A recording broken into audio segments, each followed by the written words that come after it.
A very popular restaurant was interested in how long it took their customers to eat their meal and to leave.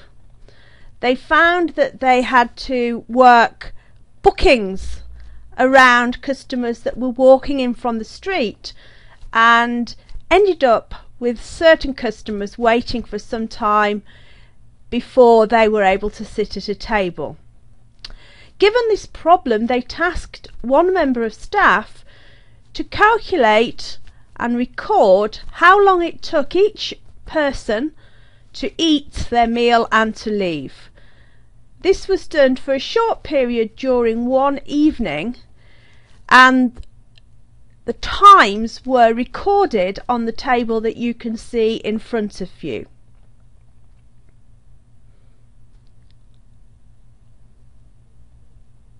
Although this data is useful, it's much more useful if it can be summarised so that the data is grouped into different time periods.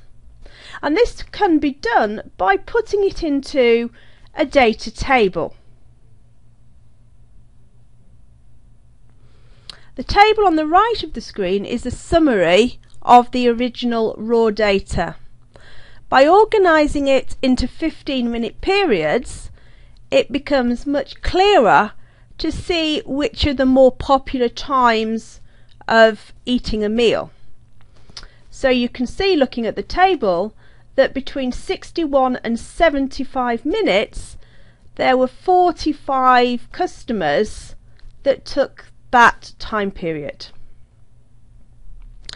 And at the lower and upper ends, you can see that there were nobody who took less than 15 minutes, and there was only one person who took over 150 minutes, and that in fact was the only person who took over 105 minutes. So this table just makes it much more clear as to how long customers are likely to eat in the restaurant.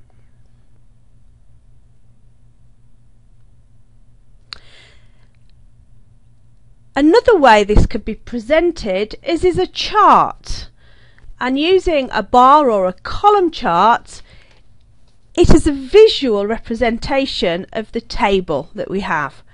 So we're going to create a chart.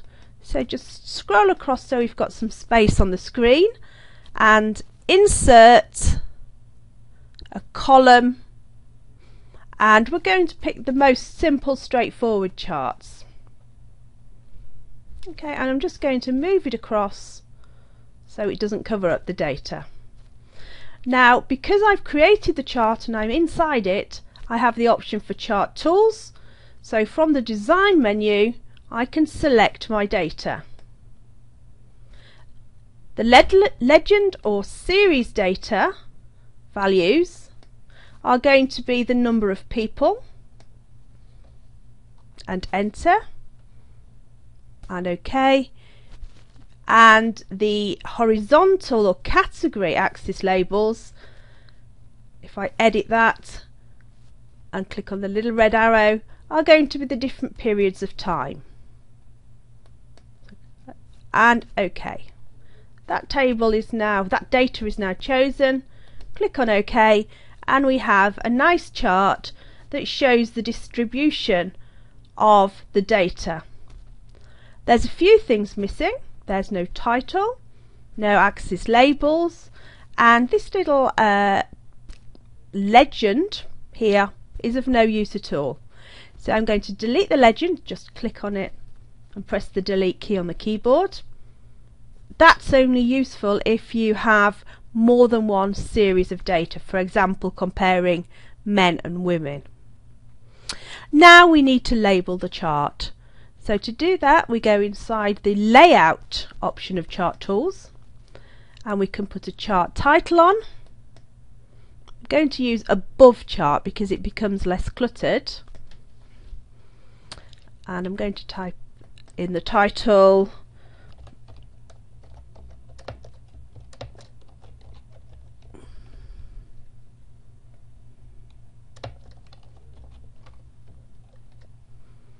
and press enter.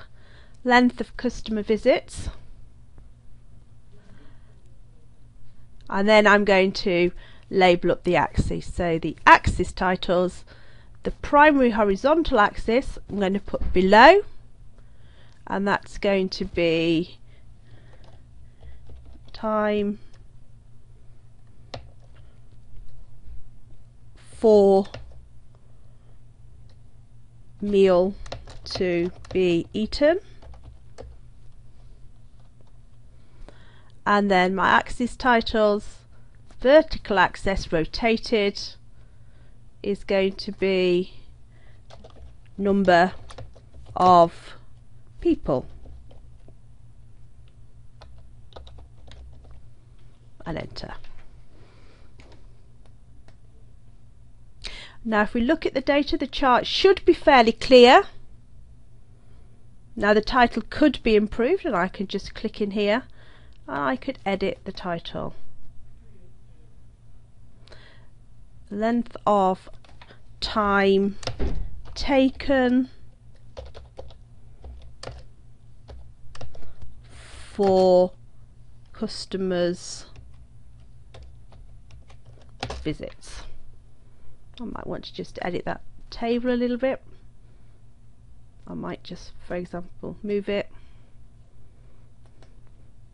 And then looking at the chart, it's a bit squashed now, so I'm going to resize the whole chart area.